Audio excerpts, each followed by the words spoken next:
DeCastro attacks Southern fans with discriminatory accent? Say it isn't so. He goes there. Plus, his briefing schedule granted in the LVMPD lawsuit. Lindsay Gaetani claims that Turtleboy is something we can't say on YouTube. See the website for the un-YouTube-friendly version. Floyd Wallace still struggles with fundraising while his time is running out. Plus, real GoFundMe news as we hit the mid-month. All this and more in this edition of Auditing Insanity.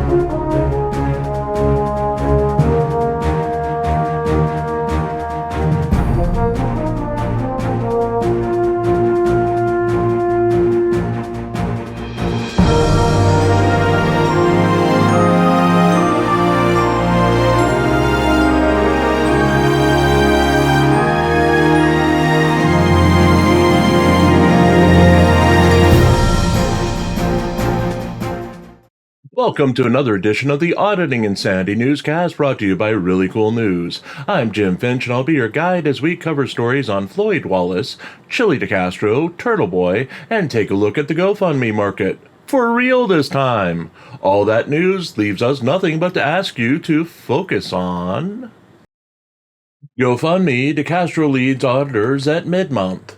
Jose Chili DeCastro has taken the lead out of all the auditors we cover for August as we approach mid-month, as he has raised $150 for a fund that no longer needs to be funded. DeCastro's Legal Defense Fund Crime Scene Tape Illegal Arrest Fund was to help him defend against his second batch of obstruction charges in Las Vegas from a February 2024 arrest and had been mostly inactive until a big donation earlier in the month.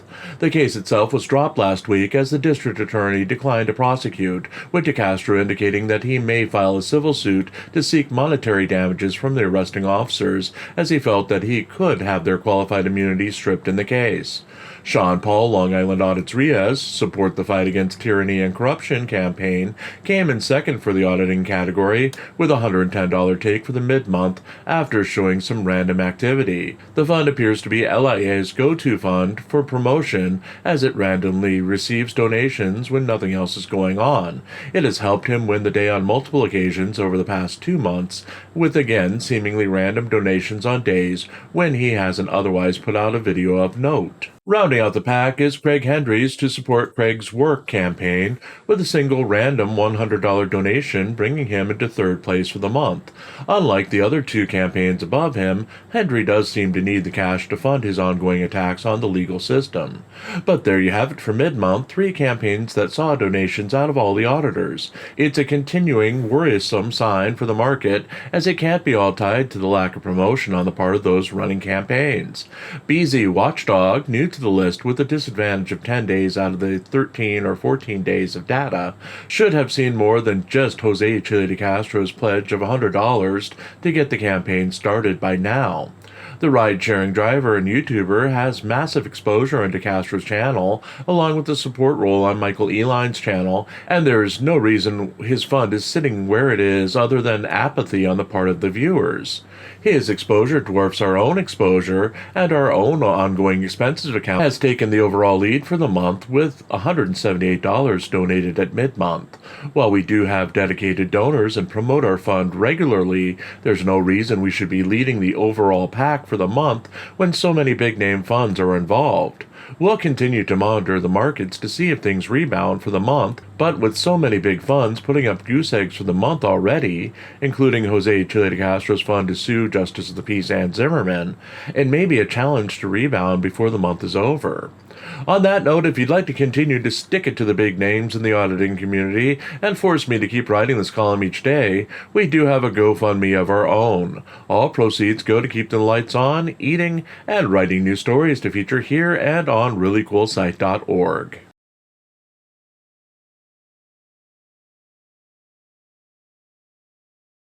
Wallace Fundraising continues to struggle. YouTuber Floyd Wallace carried out his previous threat and turned off super chats on his live stream on Tuesday, claiming that they would be off as YouTube was in the process of re-verifying his AdSense connection, and he did not want to lose money to the corporate giant during the time it was off.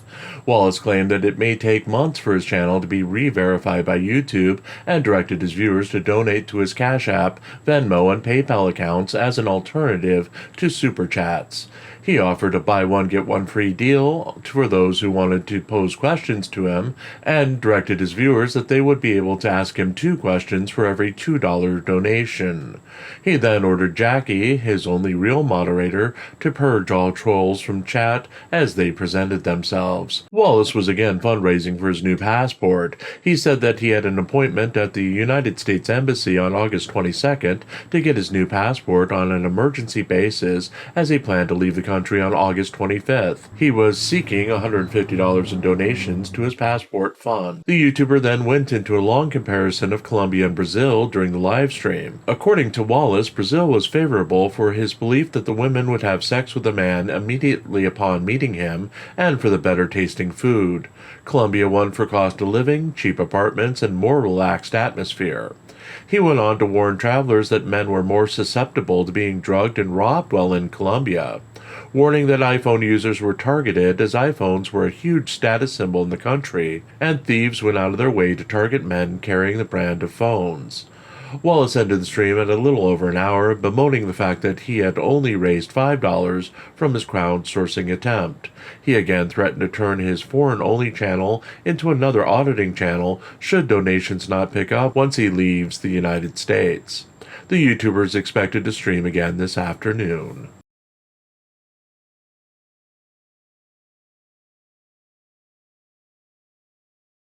Gaetani accuses Turtleboy of SA. Lindsay Gaetani, who accused Aiden Turtleboy Kearney of assaulting her last year, which resulted in Kearney's bond being revoked and the blogger spending the holidays in jail, released a new statement on Twitter on Tuesday. Let me make something very clear. Aiden Kearney is very much therapist. He has been using a third party to criminally harass me for months since he was sent to jail by having this person use a fake Twitter account to come after my children and I. He believes that by having the person attack me on a fake account, that is somehow absolves him from any consequences. This account has been writing several articles about me filled with complete lies and using documents in a way that I will best describe as not what they appear to be, and by manipulating the statements of others. I will not be explaining any further at this time because I am now going through the proper legal channels to handle the matter.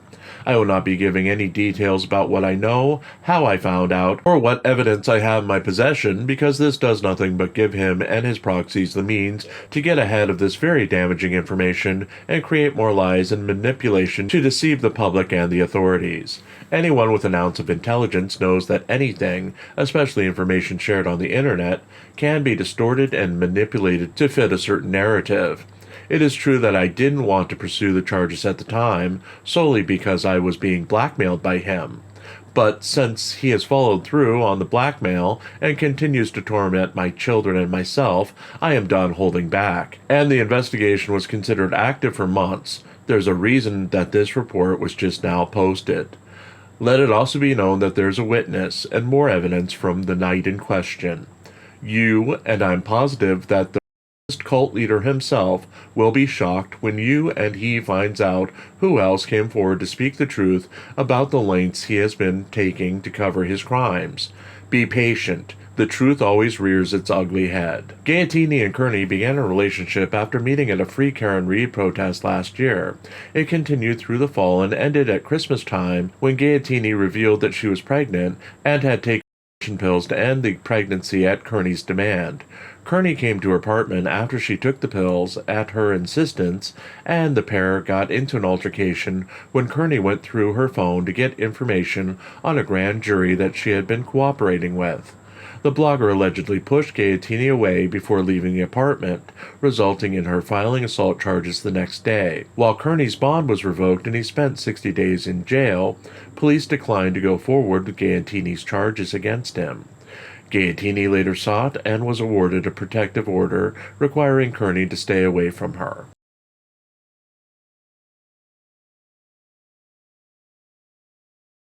DeCastro trolls police with Southern accent. A crack-toothed Jose Chile DeCastro used his version of a Southern accent on Tuesday as he prank-called an Arkansas police department after watching a video of a recently fired police officer assaulting a suspect. The video in question featured former Jonesboro, Arkansas police officer Joseph Harris, who was fired after attacking a prisoner he was transporting from a hospital back to the jail when the prisoner wrapped his seatbelt around his own neck in a suicide attempt. Wallace saw the prisoner's attempt, stopped his vehicle, and punched and elbowed the prisoner while attempting to stop the man's attempt to harm himself. Once the man was released from the seatbelt, he slammed the door on the man's head, rendering him unconscious. DeCastro put on his fake Southern accent as he spoke to a sergeant at the Jonesboro Police Department, claiming to be a police supporter and demanding the arrest of the former police officer for assault. The YouTuber played dumb as the sergeant explained that the officer did not commit assault, he instead committed battery under Arkansas law. DeCastro argued that assault was indeed the charge and lied that his own non-existent wife called the police and had him arrested for beating up his brother-in-law after showing police the video of the incident. Explaining that was not possible under Arkansas law, the sergeant explained that an arrest can't be made by the video alone. It must be backed with an arrest warrant. DeCastro then demanded that the sergeant arrest the former officer for the assault, which again the sergeant explained he could not arrest someone for battery based on video evidence alone. DeCastro eventually gave up on the call, proclaiming victory to his 220 live viewers. In other DeCastro news, Judge Andrew Gordon granted DeCastro's request for a briefing schedule for Michael Mee to file an updated response to the pending motion for summary judgment on Tuesday on his behalf in his civil case against the Las Vegas Metro Police Department. Mee now has until August 23, 2024 to file his updated response to the motion, with the defense having until August 30th, 2024 to file their response.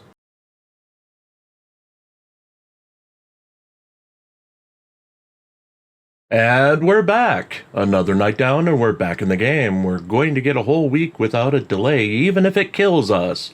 But just so you know, we've released on our Discord and on our YouTube community page the schedule of days where we won't be featuring live streams from September until January. We've had our Seahawks schedule decimated by events for the past 2 years now and have no intention of continuing it, as we've had NFL Sunday Ticket gifted from a donor and we intend to watch the games with family and no distractions this year.